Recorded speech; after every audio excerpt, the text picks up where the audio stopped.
and welcome to the EPRI Current.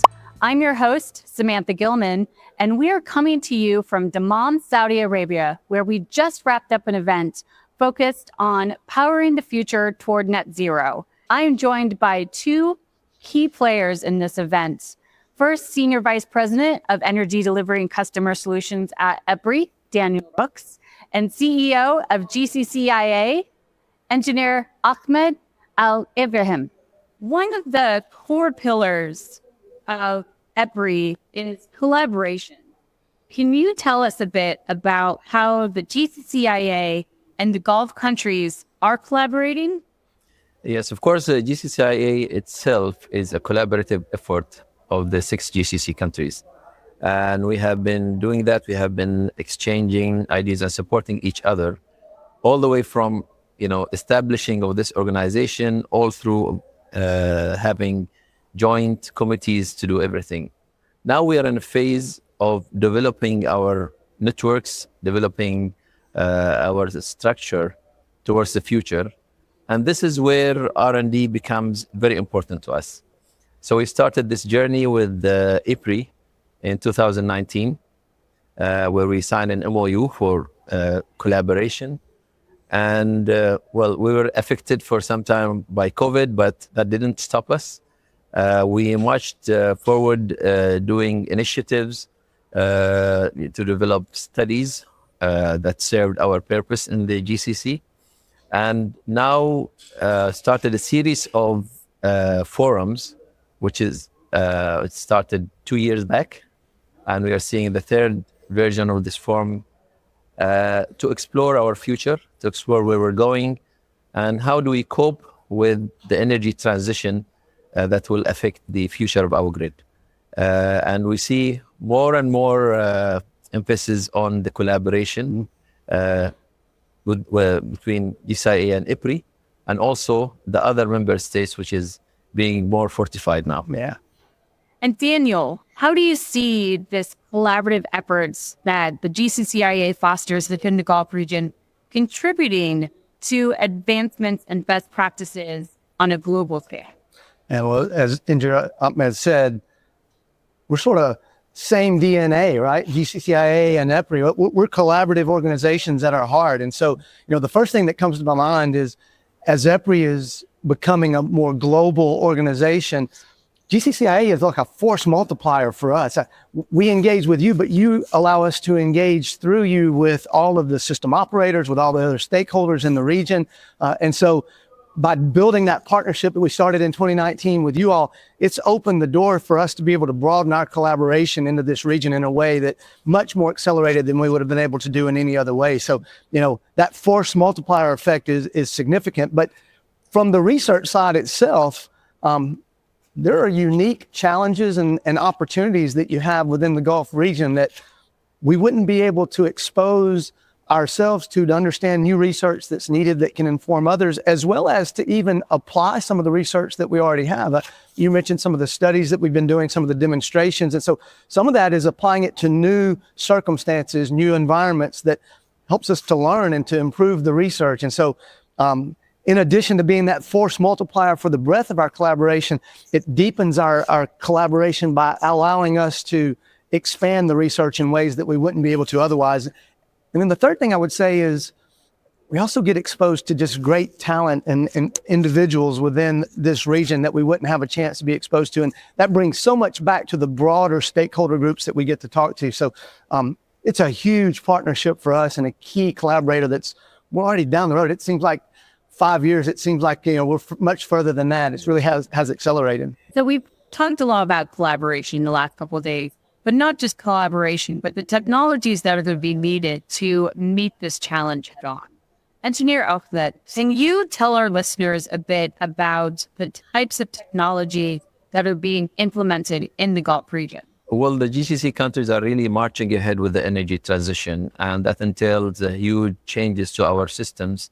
Primarily the high penetration of renewables and new energy and clean energy in our system, which introduces new challenges to operating a system regarding stability, regarding the requirement for more flexibility to operate future power sources. That's why the future grid will require lots of new technology. In the past two forums, we focus on energy storage, which is one of the major technologies that we will need to be able to operate the grid. But that's not the only technology that we, of course, we will still continue to focus on energy storage. But there are more technologies that we need to explore to operate a much more complex system.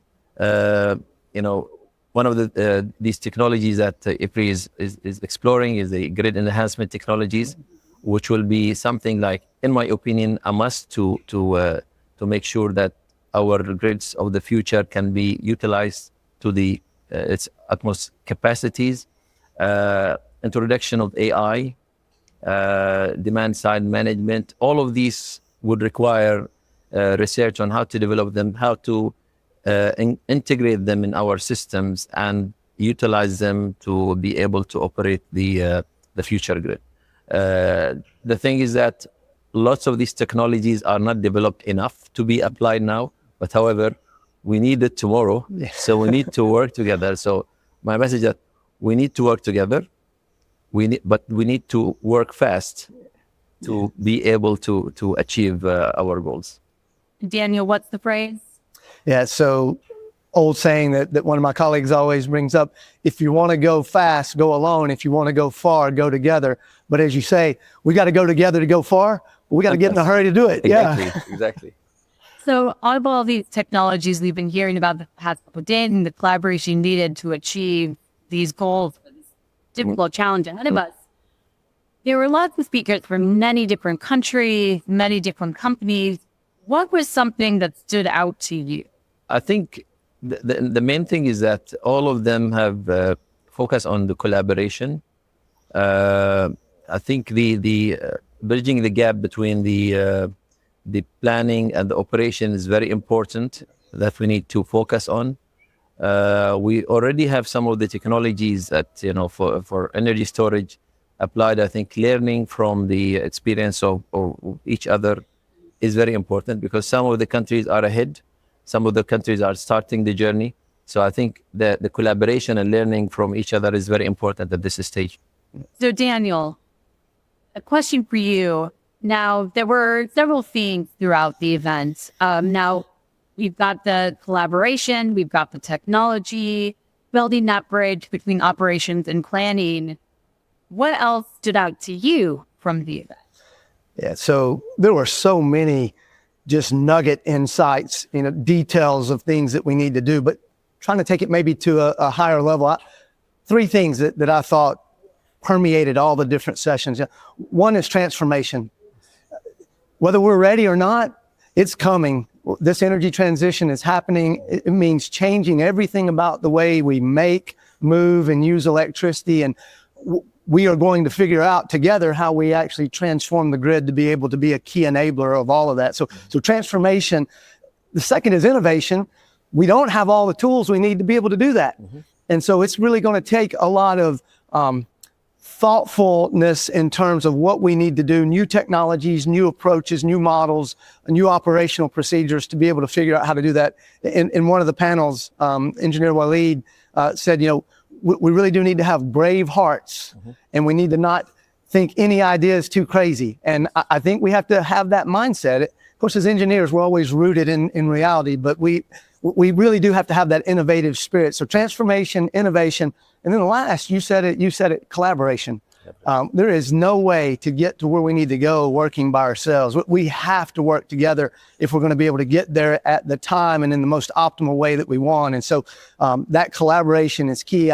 One of the last panels that I was facilitating, I think I ended it and said, collaborate or die. I don't know if that was a good saying or not, but I think that's kind of where we're at. If we don't collaborate, we are not going to be able to thrive, at least. And that's what we want to do. So transformation, innovation, collaboration, I think that sort of summed up a lot of what we heard.